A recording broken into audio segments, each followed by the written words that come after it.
Welcome to Public Health in Real Life. I'm Ashwin Kadambi.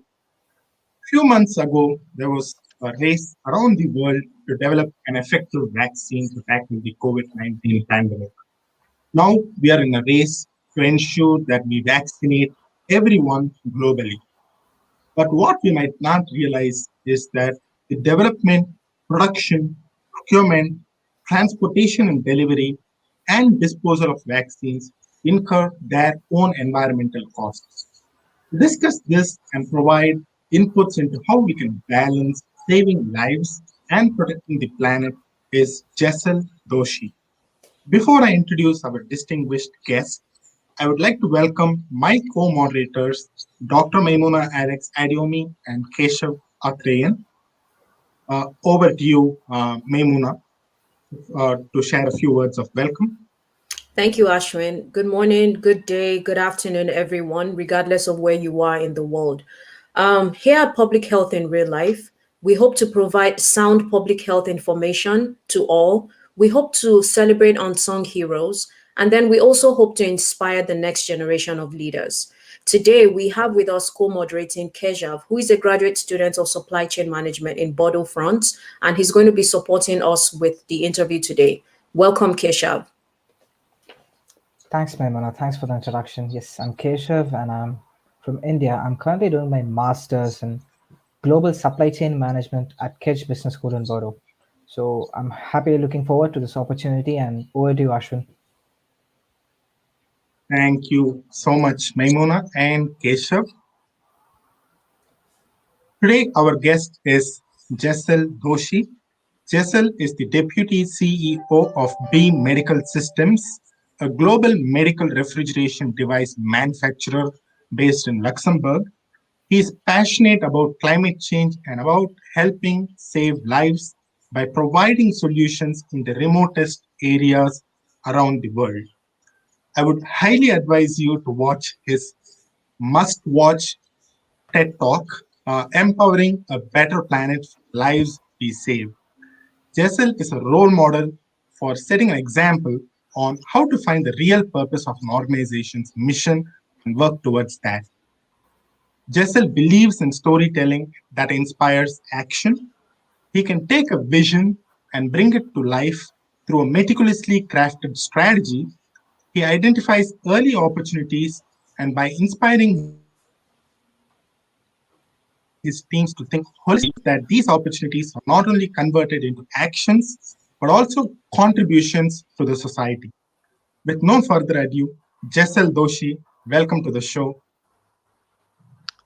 Thanks a lot, Ashwin, Dr. Maimuna, and as well as Keshav for having me on the show. It's a real pleasure for me to be on, especially during these times, because more often than not, you're always talking about vaccine cold chain and how to make sure that everybody gets a vaccine. But unfortunately, nobody talks about the environmental impact of the massive exercise that we are doing today, and I'm really glad to be here to talk about the environmental impact. Likewise, it's so good to have you, Jesal.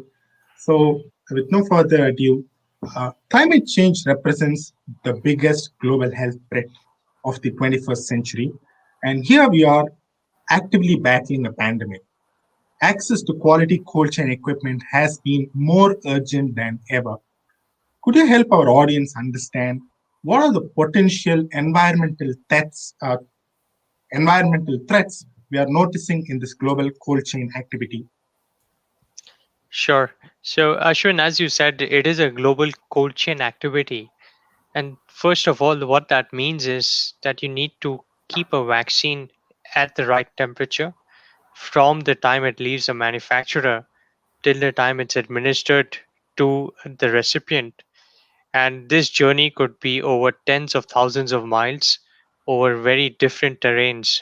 Just to give you an example, a vaccine could be manufactured in Switzerland and it's administered in the remote forests, Amazon forest in Brazil, for example, or could be DRC, or could be a remote island in Southeast Asia. And all of these have difficult challenges associated with keeping the vaccine cold. I think when you talk about the environmental impact of this cold chain, I would like to think about it along two different streams. The first one is the essentially when you the simplest thing that comes to mind when you say you need to keep something cold is a refrigerator. And a refrigerator requires a refrigerant as well as in most cases electricity, but not in all, and I'll come to that in a minute. But if you think about the refrigerants, I'm sure you all have heard in the past we've had gases like CFCs, which Yeah. depleted the ozone layer and hence were phased out in the late 60s and 70s. Today, we don't talk about CFCs, but we do have HCFCs. And you even beyond that, now you have what is known as HFC. So it's basically a mixture of hydrogen, fluorine, and carbon without any chlorine. However, even with HFCs, you do have a significant greenhouse gas effect. So while you're not depleting the ozone layer, you're still creating a significant greenhouse gas emission. And this is one of the largest sources today when you look at refrigeration in general. Uh, with the scale of vaccination and the vaccines that you're doing, of course, this has never been the case before. And hence, it becomes an imperative to limit the use not just of CFCs, but also and HCFCs, but also of HFCs. What is considered the gold standard today is what are known as hydrocarbons or natural gases.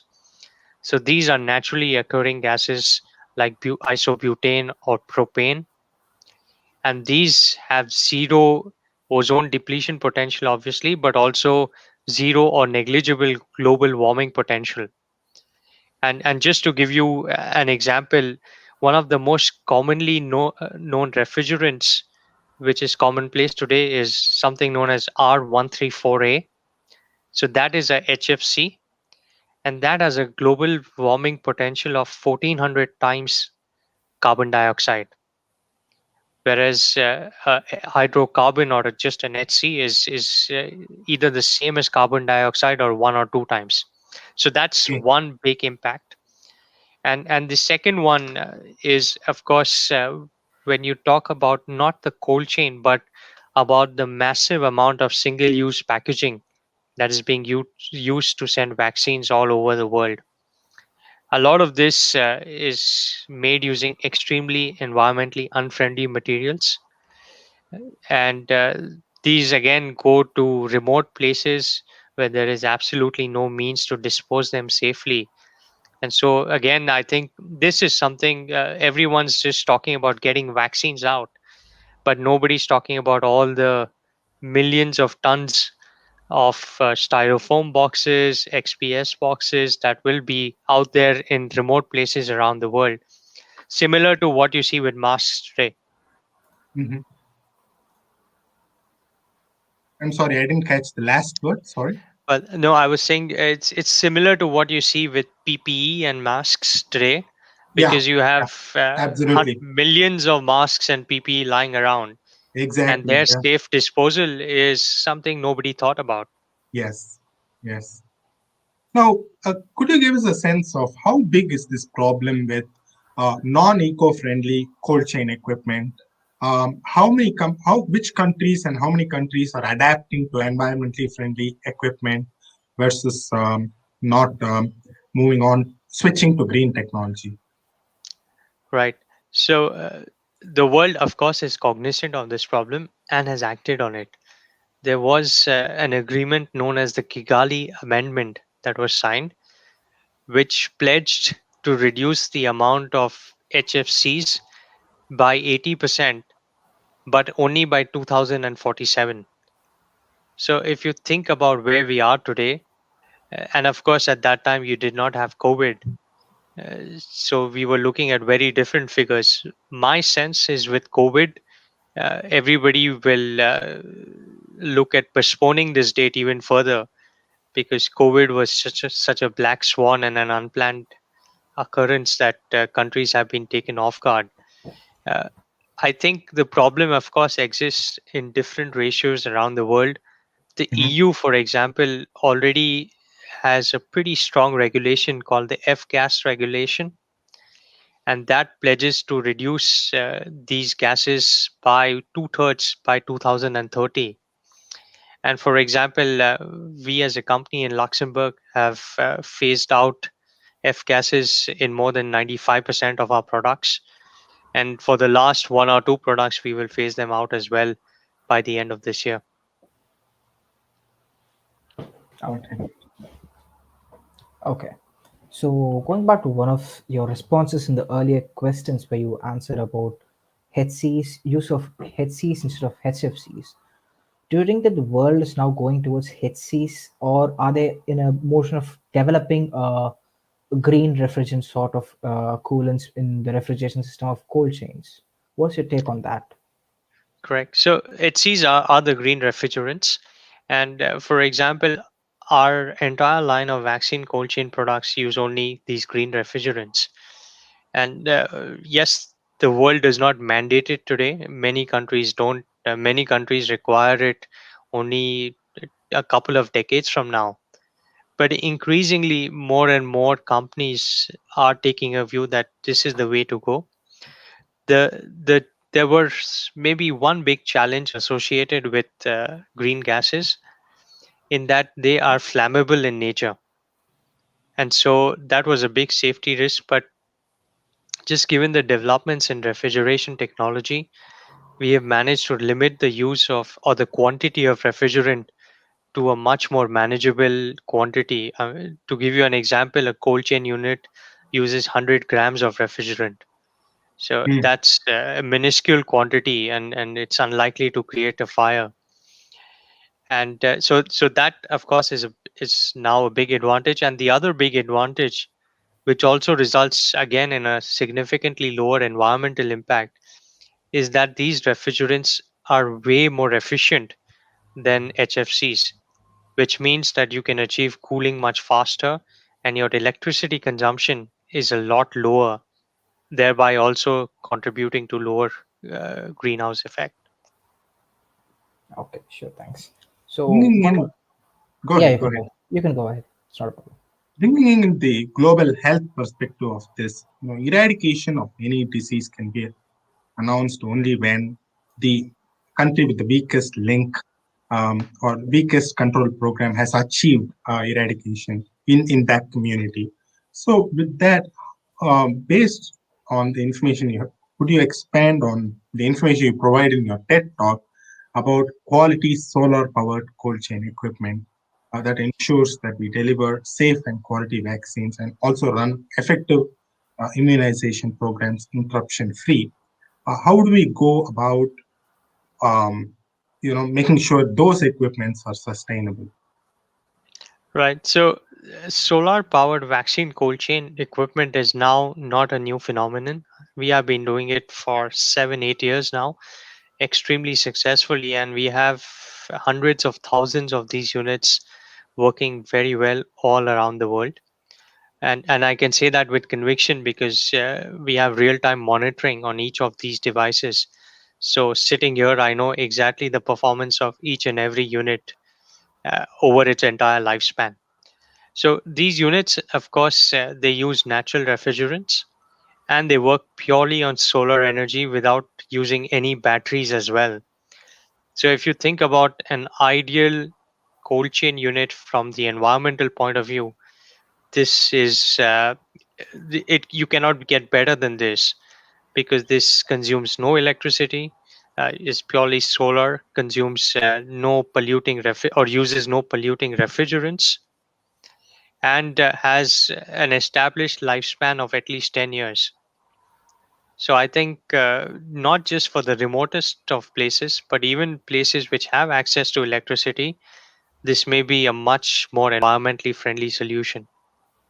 But what would be your response to countries that say they might be expensive, or maybe it's a misconception? Well, it is a misconception. And the reason primarily is when you look at any equipment, in my view, you should look at the total cost of ownership over the lifetime of this equipment.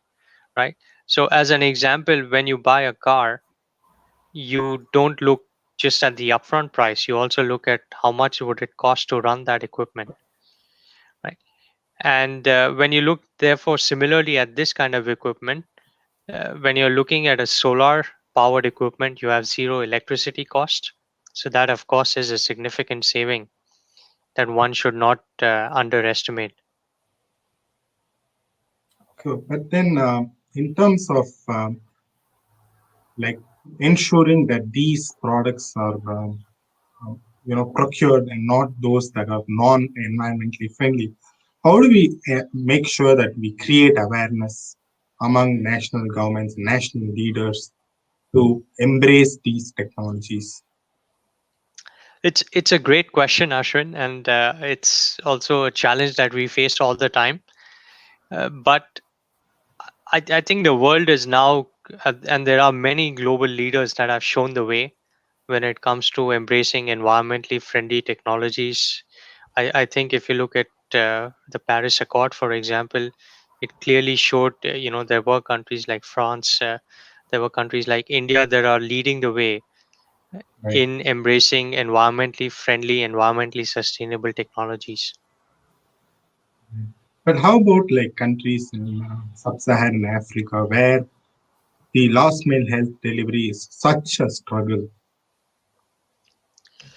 Yes, you're right. In there, the conversation most often or almost always is not about the environment. It's essentially just about making sure that you can get a vaccine to the child who lives in the remotest village. Right? And and in that respect, I think it was okay because all these places almost always never had reliable electricity. So the only way to reach that child was to use solar powered equipment.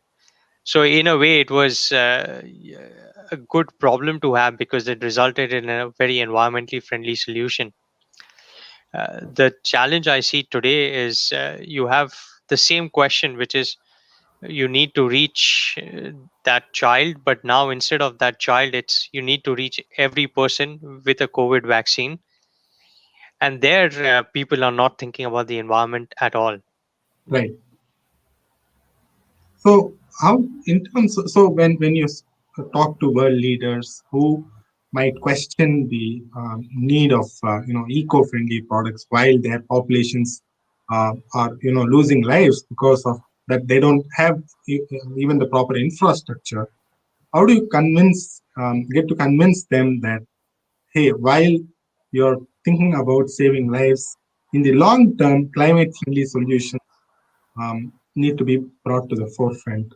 What are some challenges or what are some responses or backlash you possibly get while speaking with Ministry of Health staff or staff from other governments?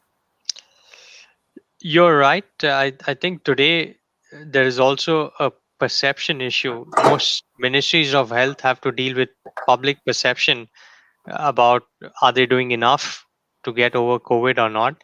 Well, whereas they could be doing a lot but still suffer from a poor public perception.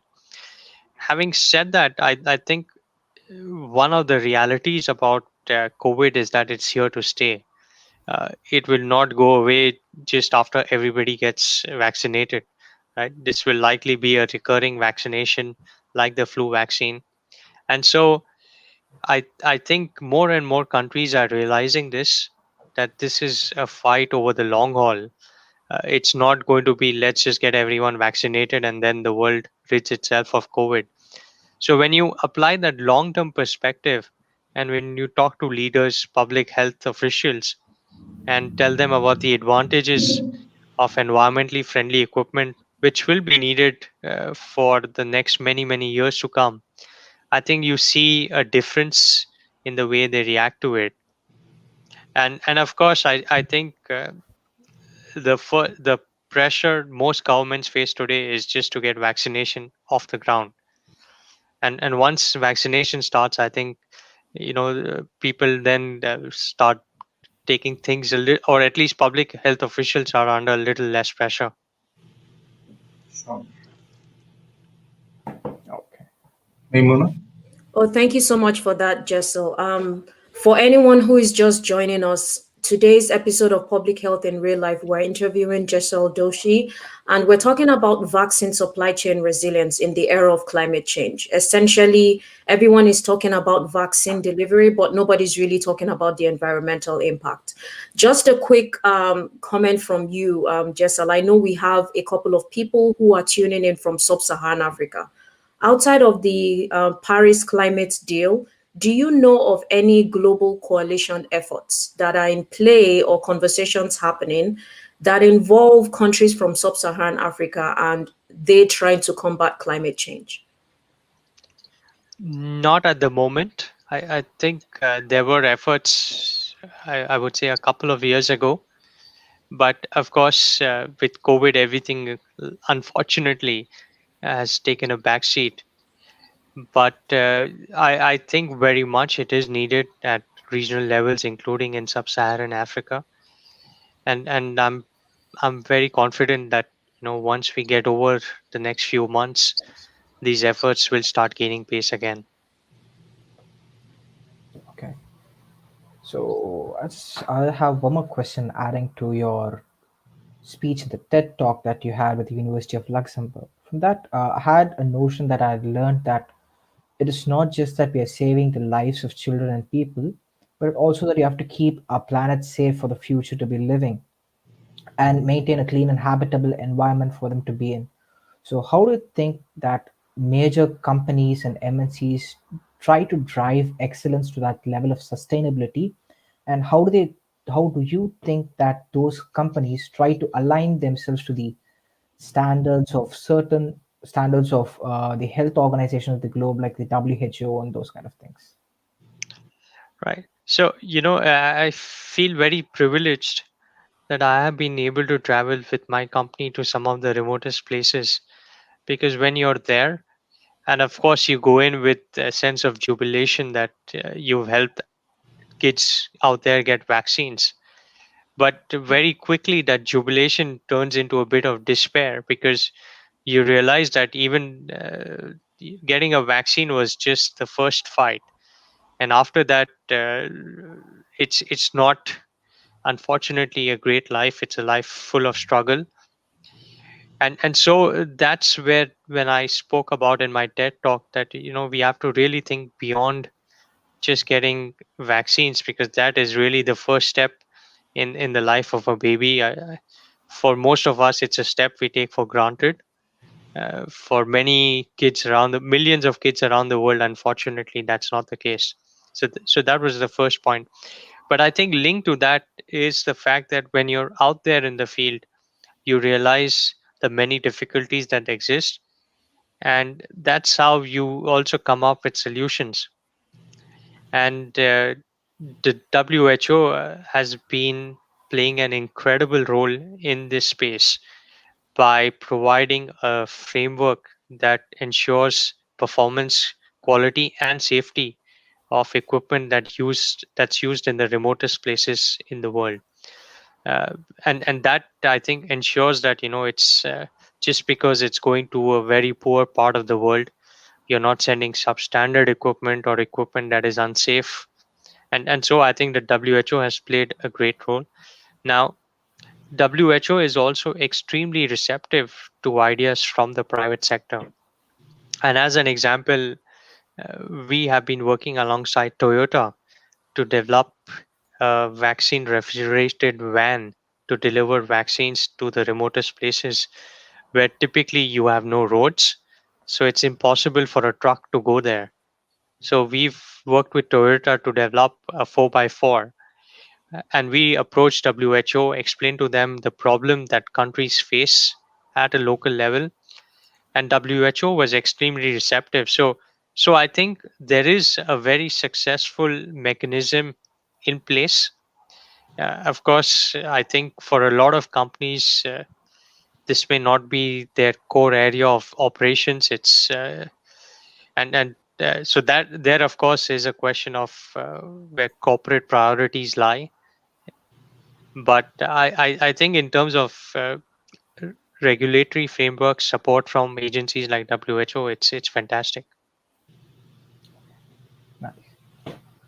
So I What just are want, the yeah, what are yeah. the risks that you see when you know, as a driver of innovation, the medical systems, and you, as a leader, what are some of the risks that you see when you strike some of these business deals?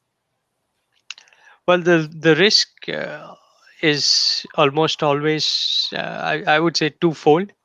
One is, of course, that you're too ahead of the curve, and so there is an acceptance risk. Sometimes countries don't like it, and I think the other risk, which is a bit peculiar about public health, is public health many times is about equity.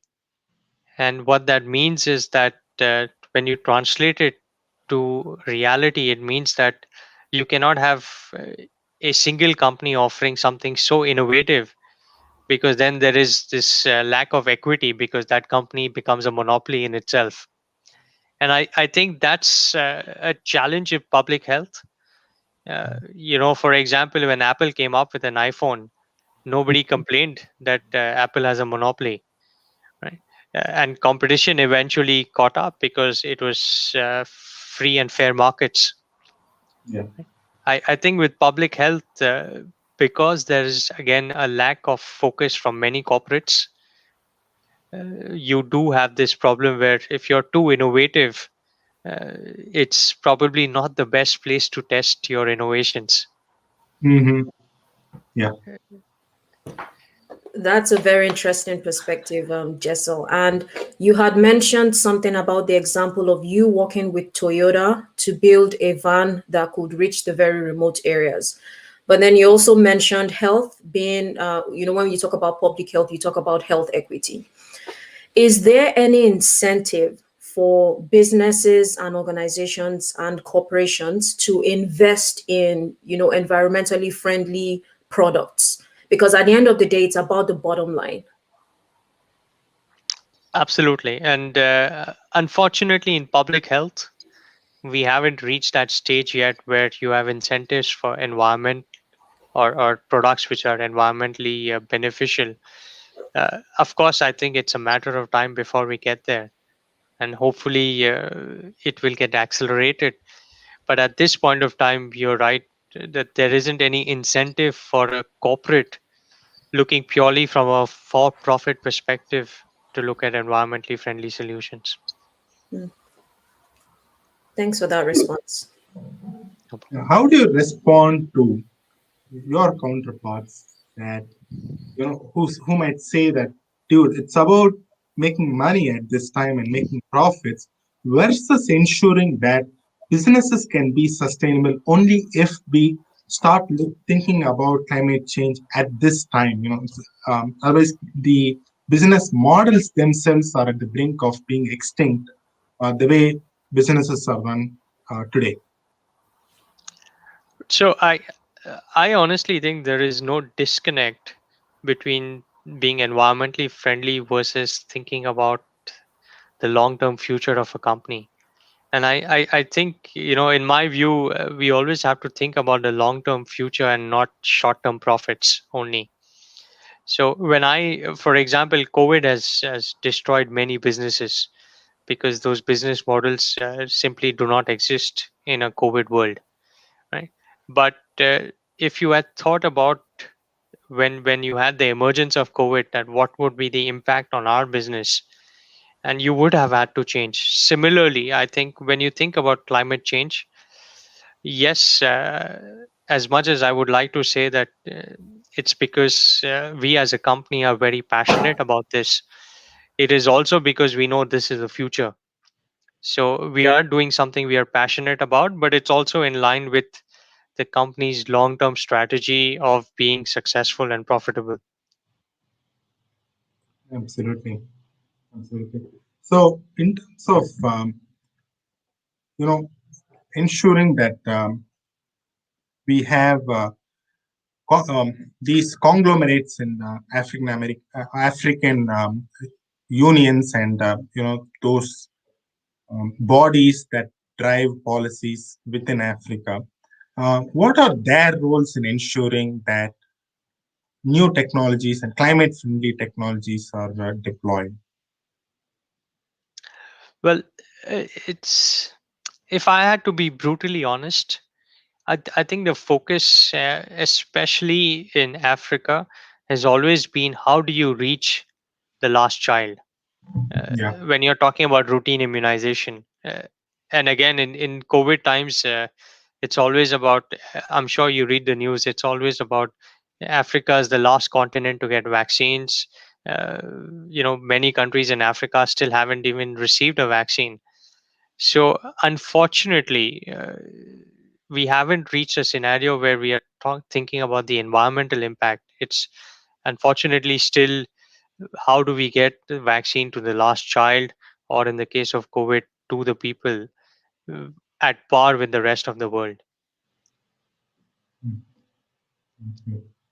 And what is also true, and perhaps this is a bit contradictory in itself, is that other countries which are receiving vaccines, which, for example, if you take the UK or Israel, which are significantly ahead in terms of getting their populations vaccinated, I haven't heard a single conversation about the environmental impact of the vaccine cold chain. So perhaps I think it is a global phenomenon, unfortunately, where nobody is thinking about the environment, but it's all about getting people vaccinated. Which, and I'm not against it, of course, by any stretch of imagination. I completely agree that's the primary goal. But we could do it at the same speed, at the same efficiency, but creating a much lesser impact on the environment. and curious, I missed to ask you earlier, the Toyota project where manufacturing an SUV that can transport vaccines. What kind of fuel does it use? Well, it is it's using the standard petrol.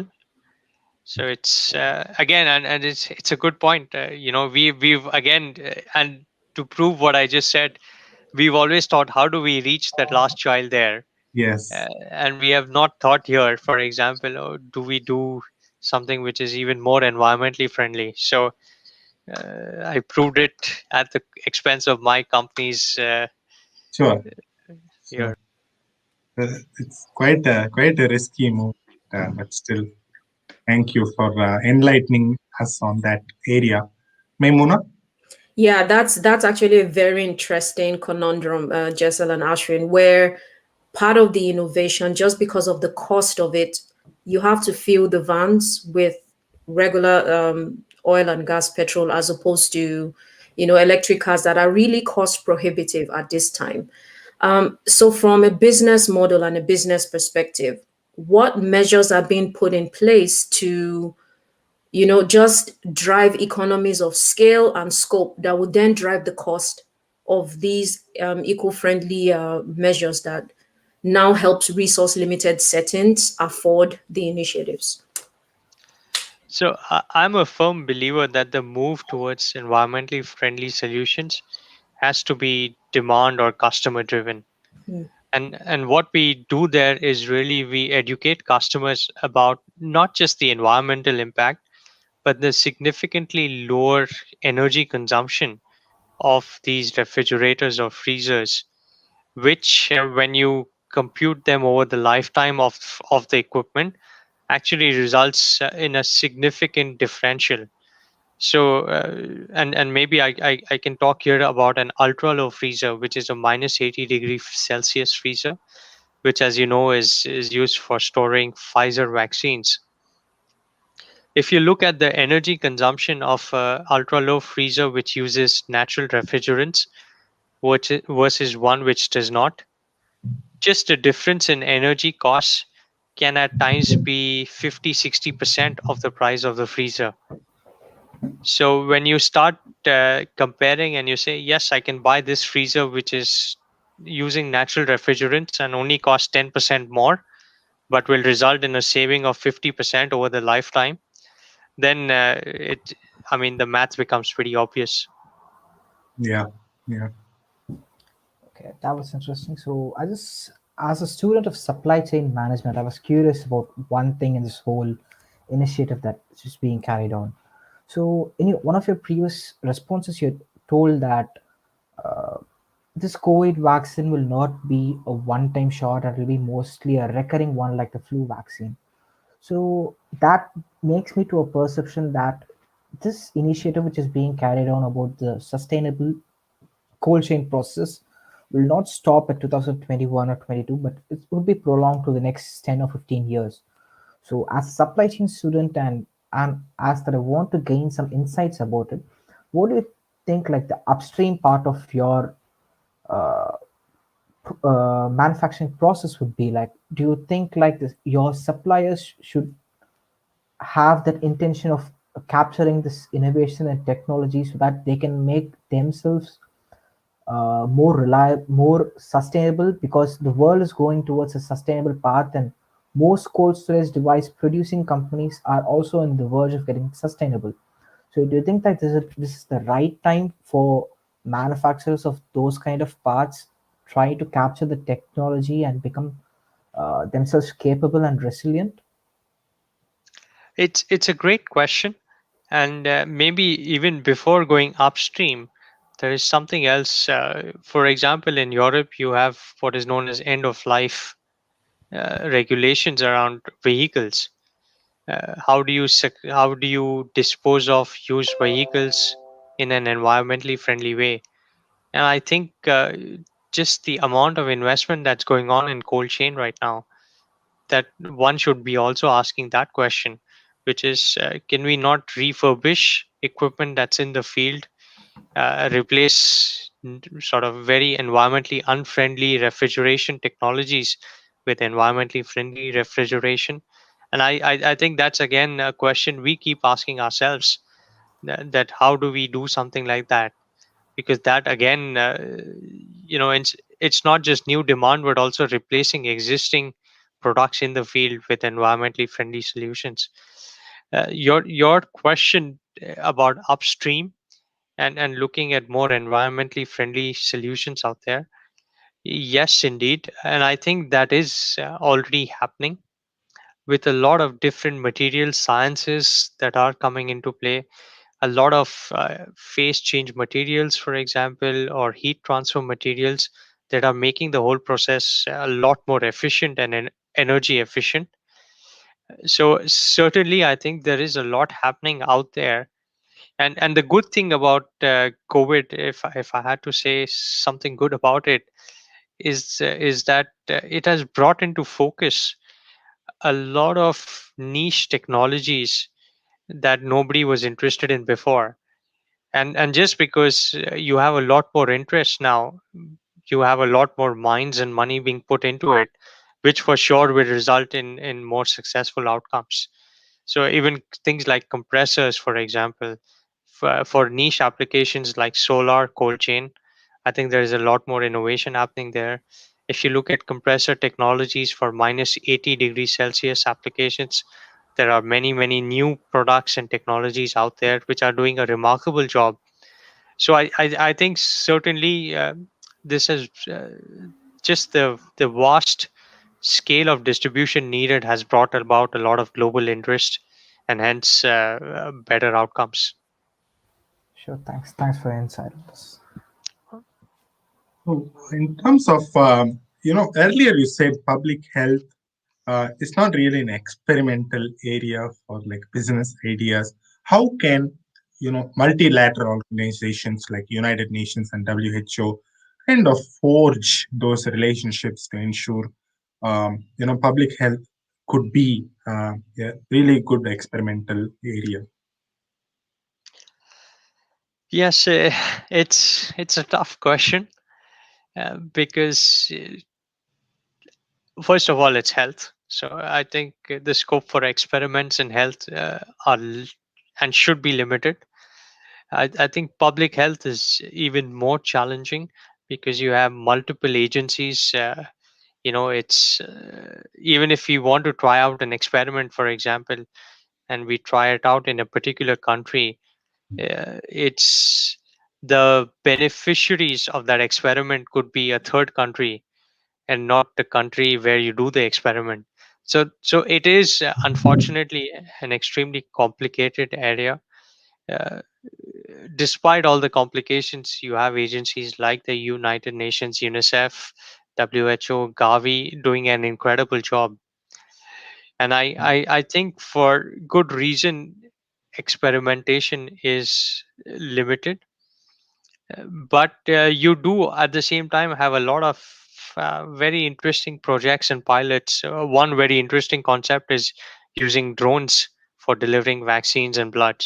Mhm. And especially if you think about it from a blood context, where typically you could have a death because that patient did not get blood within a couple of hours.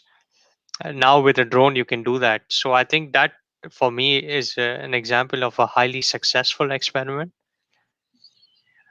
But I think these experiments need to also be within the overall framework Sure. that has been put in place to ensure the safety and reliability of the recipients. We just want to remind our audience who might be just joining that please feel free to share your questions and comments in the comment section. This is the time so that we can ask you. We want to bring you into this conversation as well. We are talking about climate change and vaccine resilience. There's a lot of conversation around the globe about climate change and vaccine resilience separately, but not together.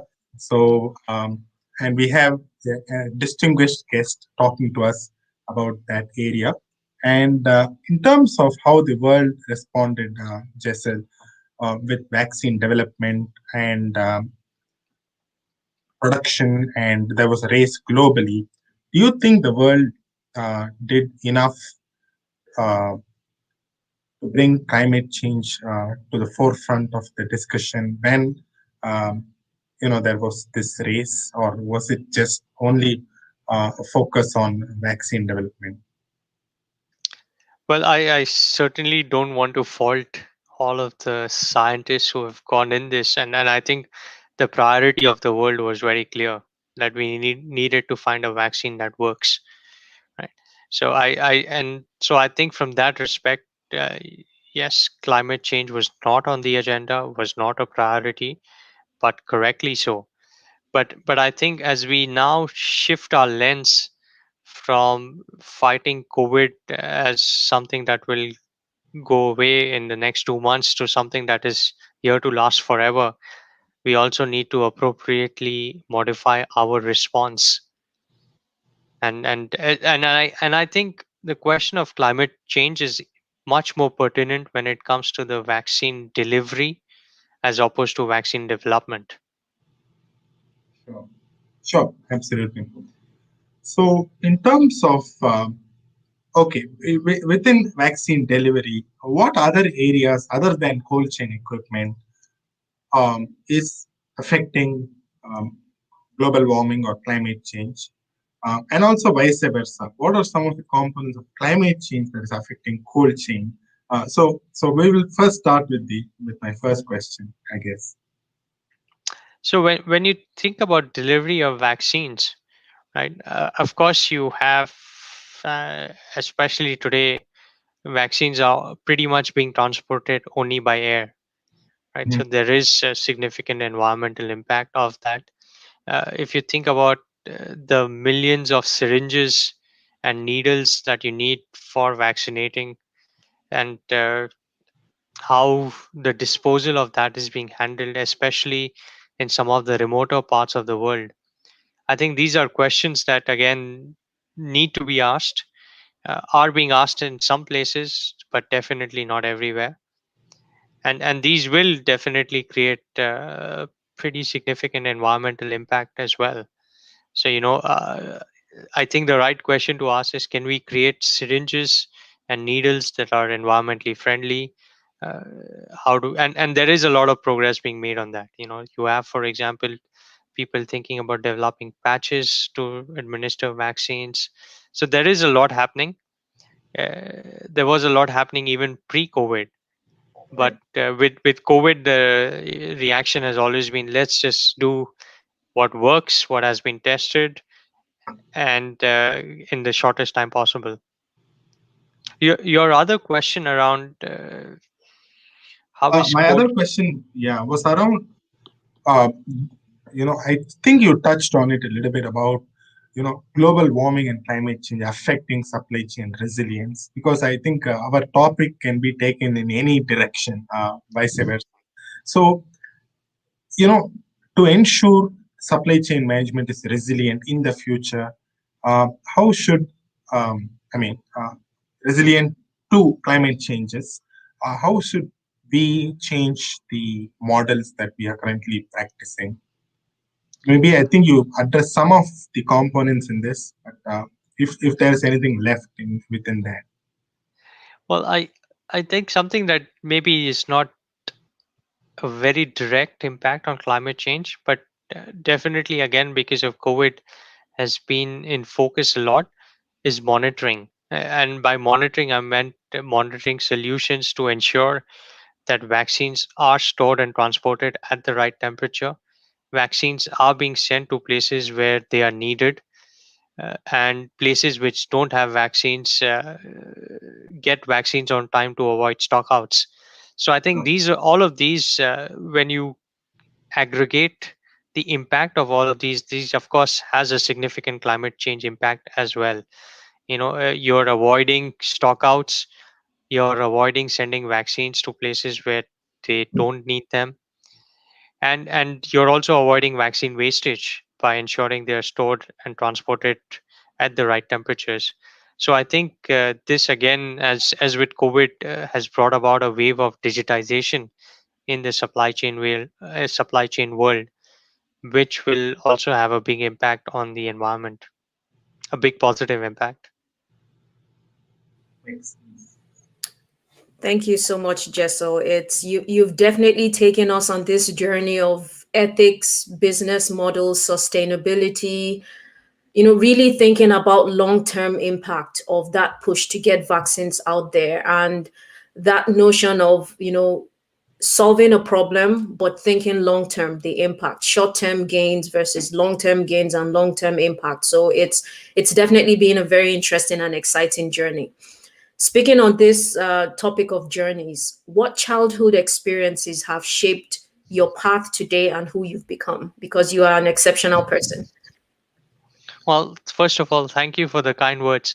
And I think what you said, I personally do not see any disconnect between long term uh, g- successful outcomes versus short term successful outcomes. Mm, And that's the first point. I think the second point, it's a very interesting question, one that I haven't thought about. But when I reflect back on my childhood, I think it comes back to ethics and integrity, mm, and the importance of having ethics and integrity in everything you do. That was instilled in me at a very young age. So I think, you know y- of course people have some good skills. Some people are good at something, some people are not. But in the end, I personally believe it also boils down to a very large extent on what is your intent, and are you doing your job with integrity or not. mm. Well, that's really insightful, Jessel. For any audience just joining us, we're about rounding up now. We've been speaking about vaccine supply resilience in the era of climate change, and we have with us Jesal Doshi. One of our pillars at Public Health in Real Life is actually inspiring the next generation of global health practitioners. So, who would you say has been a leader who inspired you, Jessel? Well, I think there are quite a few people who can provide inspiration. For me personally, for example, when I look at Angela Merkel Mm, and the leadership that she has provided to one of to the largest economy in the EU, but also one of the largest in the world for now more than 16 years is incredible. and to have uh, done that in a very non-controversial, non-populistic way, which today unfortunately seems to be the exception rather than the norm, for me is really inspiring. When I also look at other leaders like the Indian Prime Minister Narendra Modi, I find his vision about what he wants for the country and the steps that he's taking to ensure that are also quite remarkable. That's interesting, Jessel, and I think it's actually quite interesting that you were able to give an example of a leader from a developed world and then another one from a developing country, because I think it's very, very important to highlight leadership across the spectrum, the global north and the global south. And also, it's interesting that in Women's History Month, your top leader is actually female. So I'll just want to make a mention of that and celebrate that piece. Lastly, before we go, and I hand over to you, Ashwin. So for you, Jessel, what advice do you have for anyone who wants to build a career in global public health, and what steps should they take? Well, when you specifically talk about global public health, I think at no point in the world's history has the world needed global public health more than today, Mm. right? And so I think my first suggestion would be that is absolutely the right area to go into.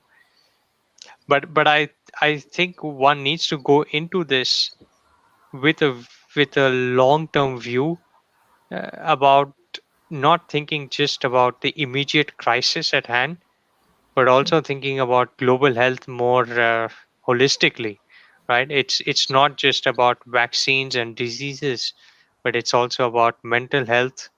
It's also about the environmental impact that plays a role on the health of people. So I think global public health will over the years transition from one about acute uh, poverty related issues such as lack of vaccinations, lack of medicines, to one which is a lot more holistic in nature. And I think COVID, for example, and I'm sure the years following this will have an incredible impact on mental health across the world, and mental health will become a significant public health issue as well. So I think one needs to think about health much more holistically now going forward, and that would be my advice to people who want to join public health.